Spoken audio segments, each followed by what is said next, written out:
Hey, what's going on, y'all? So in today's video, I'm going to be teaching you guys the easiest ways to sell AI systems to businesses in 2025, businesses of all kinds. A lot of the principles I'll cover, I'll try to make them relatively universal in my explanation. So no matter the niche you're targeting, this will still be applicable. So let's get into it. So to start off, before we even talk about like your actual services or funnel or anything, top of funnel is of course going to be your traffic sources. It's funny because on one of my ads recently, I had a guy comment and he was like, "Oh, this is so backhanded. Like you're talking about your how your AI system gets all these sales calls, but yet you're running ads. Like this is so unauthentic." And I pinned that comment and replied back to it. And I was like, "Where are you going to get your leads from? Like you expect an AI system just to know how to like automatically spawn leads out of thin air? And even if it did, web scrape leads, web scraping is like the shittiest way to get leads. Let me tell you, if you hear people like, "Oh yeah, you can web scrape online and shoot out cold emails." Yikes. Anyways, so all that to say, you have to have traffic sources. The most complementing ways to actually use your AI system to kind of show off a little bit of your service delivery to these businesses that are inquiring are going to be through paid ads, organic content, and then anything value based. So when I say organic content, what I personally do, post YouTube videos. You can also do Instagram or Facebook videos as well. The main goal is to position yourself as a subject matter expert. That's going to be the biggest and most valuable reason to be posting content. So you can quickly show like a library of everything you've done up to this point. So it really helps to, I suppose, compensate for the lack of trust that may be there when it comes to talking to a new lead for the first time, especially when it comes from ads. They don't know, like, or trust you. And really, our whole goal here is to bring them up to speed as fast as possible. So, how I am personally building rapport off the bat on all of my ads I'm running, it's me. Right? They see me there, and that's the first touch point of starting to trust me. They don't know it yet. Now, once they watch my ads and they actually click over to my landing page, I have a quick opt-in video, 1 minute video explaining what all they're going to receive if they give me their name, email, and phone number. And I also give them like an incentive to, give me their information, which is a 7-day bonus email course with additional value. So that's an immediate transaction of information. It's like, all right, well, I saw this guy on the ad. I'm seeing him again right now. He's explaining why I should give him my data,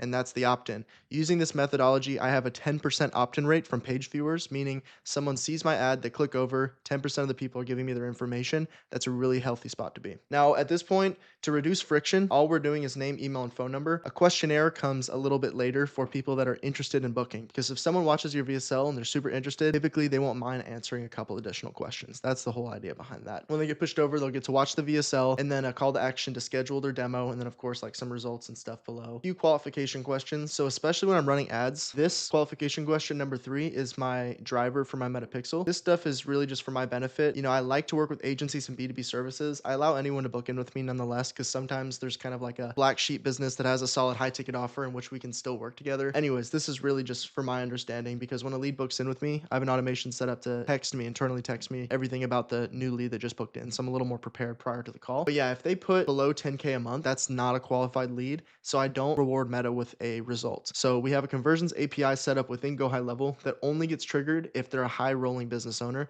because these are people we want to work with. And so I trained my pixel over time to target them. So the benefit of this is that, over time, my cost per website schedule, my cost per booked call has been decreasing thanks to the fact that I've trained a pixel with really strong data. I think at this point, my pixel has like 100 different business owners loaded in there, all making at least 10K a month. So we have a ton of valuable data to work off of. Now, I honestly include this because I'm really trying to filter out tire kickers. I'm suffering from success right now in the sense that I'm not worried about booking appointments. It's all about quality of booking appointments. Now more than ever, I've really started to value my time as I've scaled this thing, because I've realized there's so much like tedious tasks or time wasted that I'm doing in a given day. And now that I have all these clients under my belt and I have like a whole operation going, I really can't be bothered to be hopping on a sales call with someone that's not going to show up or someone that's completely unqualified, right? And then last but not least, of course, booking in the actual appointment. I also want to run you guys through a couple additional client funnels that me and my team have personally set up just to give you a better idea of how something like this would look in other sectors. So this is a funnel we built out for a company called Quandox, someone we're actively working with. And really what I want to show,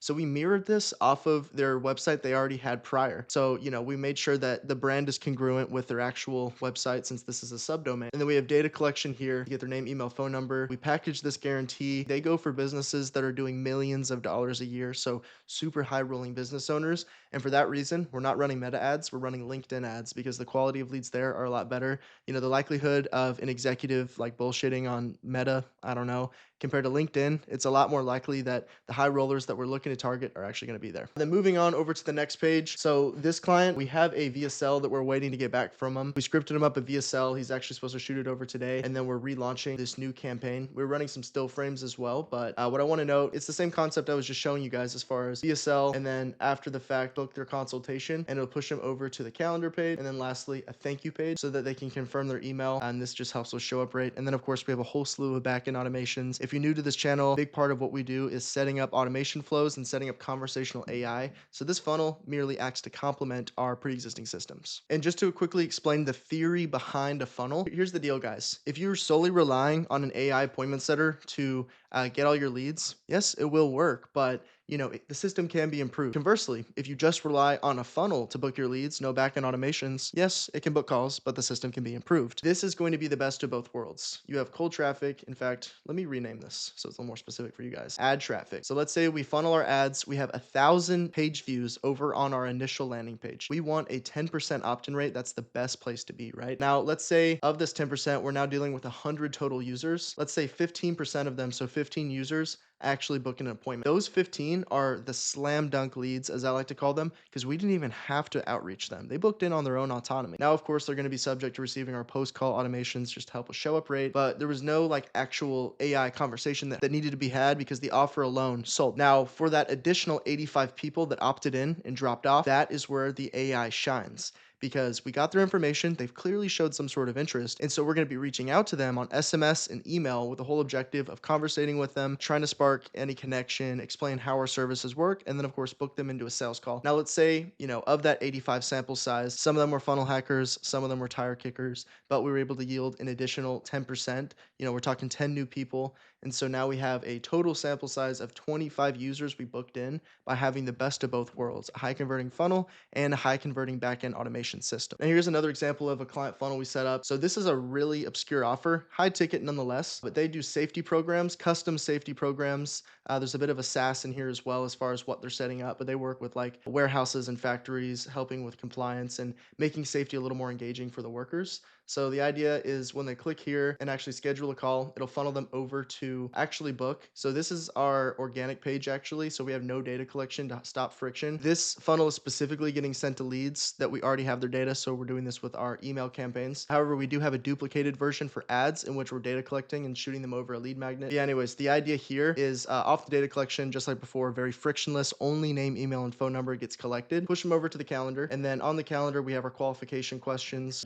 just to make sure it's a good fit, get to know their budget, schedule. Then of course, a thank you page as well, just to help with show up rate. And then of course, our backend automations will fire. So just to recap from a high level, just so there's no confusion, this is really what's going on. So I know I already talked on the best of both worlds, but really what's happening. So our offer is driving all of our traffic in this scenario. And honestly, with this traffic, yes, we're talking about ads, but you can do organic content. You could do Google SEO. If you really wanted to entertain it, you could do lead scraping. That's going to be the shittiest way to go about it. But if you're starting with like a budget of $0 or like $100 here or there, that's how you'd have to go about that, unfortunately. But if you even have a couple $1,000s at your disposal, ads is going to be worth it, like especially for testing the market and seeing if your offer is even attractive enough to get interest and get people to actually click over, right? So we have our offer, it's attractive, we're getting good traction, we're getting opt-ins. Now, like I said, we want to immediately try to book them in. If they book in and they fit our mold, we're triggering our pixel on that. And the whole idea is our pixel will go back to the ad campaign itself, be like, hey, we booked this guy in, they fit our mold, they're qualified, go find more people like. And that really just allows this flywheel to work like a well-oiled machine. For any opt-in that didn't make it to that sales objective, dropped off, that's when our AI, SMS, and email setter will reach out. We also have like a long-term email drip newsletter. Something like copywriting, email, and SMS is an art form in itself. Part of our services and what we're typically doing for clients is assisting in the copywriting process, because a lot of them, if they haven't even set up a nurture sequence before, they're usually a little inexperienced, and that's really where we kind of help out, get them pointed in the right direction and make sure that their copy is attractive and actually, sufficient enough to actually get a reply out of the lead for SMS, usually starting with a leading question, right? Just to kind of show you guys some proof. So anything in purple is a sales appointment that I've had, just to kind of show you like we're really practicing what we're preaching here. This is everything I've done for my offer and how I've generated leads for it. It's the same exact system that we're doing for our clients as far as our strategy is concerned. I do want to show you into my Meta account. So you'll notice we're optimizing for website schedules. Most people that you'll find the running ads where they're doing Facebook instant forms, Facebook lead forms. It's great if you don't really know what you're doing. Don't get me wrong. That's definitely something something that, like, if you're new to the game, do a lead form because it handles a lot of the work for you. But what me and my team do now, like using the funnels that we'll build out, the whole benefit of doing a website objective, so they click the learn more button and they get trafficked over to a website. The reason this is beneficial is because now our whole marketing efforts and ask for data collection is more on brand compared to Facebook instant form. Yes, they stay on platform, but they're going through like this gray text box. And oftentimes, what I've noticed is once they actually fill out and give us their information, they have to click a link in order to go off site. So let's say after you get their information, you do want to push them over to book a call. Simply that additional click they have to do to go offshore to go book in is causing friction. So we're doing opt in, and then assuming they give us information, we're immediately pushing over to the VSL. And if they like what we're saying in the VSL, they like the offer, it's a lot more seamless to push them over to a calendar when they're on our side of things. And honestly, like the biggest factor again, what really sets apart big fish and little fish is having a branded funnel. What I mean by that is, it's really easy to point out if you don't know what you're doing or you're inexperienced, if, you just have some gray Facebook instant form and that's that. They don't really know much about the company. Maybe they look you up, you don't even have a website. It's like very obvious that your operation is still small, and that's honestly a red flag. You don't want to work with someone like that. Like anytime I'm hearing a company name, even take mine for instance, scaleagents.io, if you looked that up before a sales call and nothing came up, it was a 404 error, you'd probably have a little less trust in me, or the trust that I've attempted to build with you is now tarnished by the fact that I don't have something as basic as my own brand set up yet, right? Same concept goes for this, especially if you're selling high ticket, image is everything. But like even if you're going on the sales call and you have a shitty camera quality, you have shitty audio, that's also going to look bad. So going back over to my ads manager though, that's why we're seeing a more expensive cost per website schedule. But mind you, in total, I've probably gotten like 80 something bookings from this, but what this is measuring is qualified bookings. Now, this is in one ad set, so 61 qualified bookings to train my pixel in this specific ad set, 6 grand spent over time. And it's interesting because when I had first started this campaign, doing $30 a day, creative test, creative test, creative test. Like if I blow up some of these, you can see like their season. I've been able to identify a winner and ran with that. And pretty much any of the ad sets in here, I didn't start with just launching one and hoping for the best, but these all have additional ad sets in here. Over time, we got a winner and we just ramped that one up, right? So we went from $30 a day to creative test. And once we had a good thing going, we moved up to $50 a day for all of August. And that really got us solid bookings. And now moving into September, I've been doing $100 a day. Now, here's the thing about when you scale, it is common for your results to fluctuate a little bit as far as how much it's going to cost, because at the end of the day, if you're wanting to spend $100, Meta may not have $100 for the people to show it to on a daily basis, but Meta's not going to not take your money, right? So they're going to put it somewhere, whether that be in additional frequency, meaning the same person sees it multiple times. As you can see, my top dog ad that's got 43 website schedules, a user is roughly seeing that one ad of mine 2.35 times. And, I don't really mind that. I'd say if we're pushing like a frequency of 4 and we're not getting good conversions, that's cause for concern. But also understand creative exhaustion is a real thing, so you can't get complacent with your creatives. What I mean by that is I've had this one running for quite some time, but I've introduced desk ads, computer shop patio ads, and then these dock ads and standing ads remastered. Like this remastered, I literally tried to copy it but do it better, and it failed. But the whole point is I call it the king of the hill method. $70 goes to the king of the hill. The other $30 goes to my additional ad sets to try to beat out the king of the hill.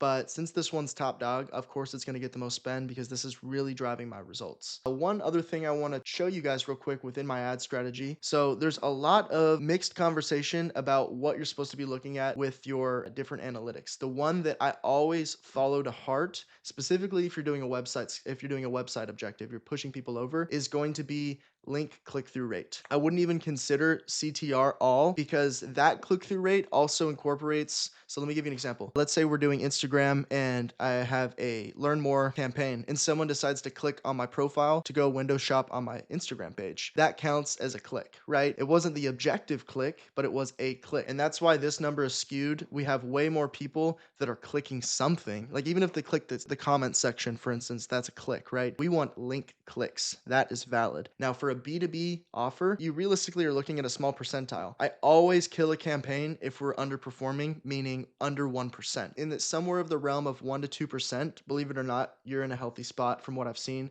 Pretty much any client we run B2B offers for, we're profitable, we have a good ROAS as long as we're in this threshold. So the fact that I have a 2.04% here is awesome. Like that's another reason why this one is the top dog. It's the king of the hill, right? As you can see, anything under 1.5, I retired. This one, it's kind of lacking behind, but I'm literally literally spending $2 a day on this one. And let me explain why real quick since we're here. Why not? So with desk ads and computer shot, $2 a day, you're like, Scott, why? What's the point? Just turn them off at that point. So both of these are retargeting for 95% of viewers of my standing ads and my patio ads. Now, if I go over here and look at my video plays analytics for 95%, you can see like lifetime, only 176 total people have watched 95% or only 1,300 people. And honestly, you probably could even get away with doing 75%, but I purposely did 95 just to keep it a really small sample size. Now, because of that, there's no more than $2 a day worth of users to even see these retargeting ads. And so that's why we can have it low budget and it's still doing its job, you know? In fact, our reach is a few thousand people. So this is already exceeding the sample size. Granted, these used to be spending a little more, so these results are skewed. Like, watch, if I hone in and we look at just last month instead of lifetime, you can see we've only spent like 75 bucks. Oh, it's last month. Sorry. Let's go to, meant to do this month. So we only spent 50 bucks, 50 bucks. So our reach is very small, but it's because our video plays is only a total of like a little under 500, right?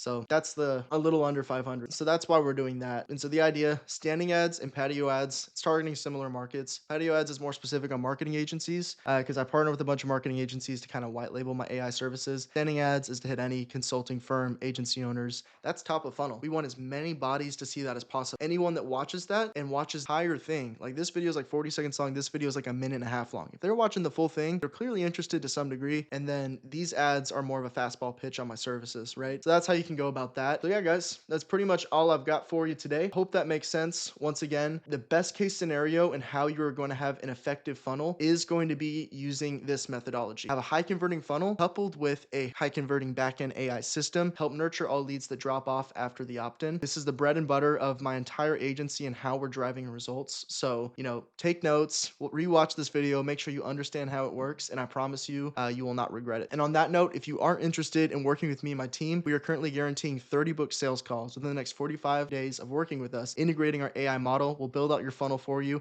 and we'll even set up your ads and help run them for you until we get you those 30 appointments. And on that note, I'll see you on the next video.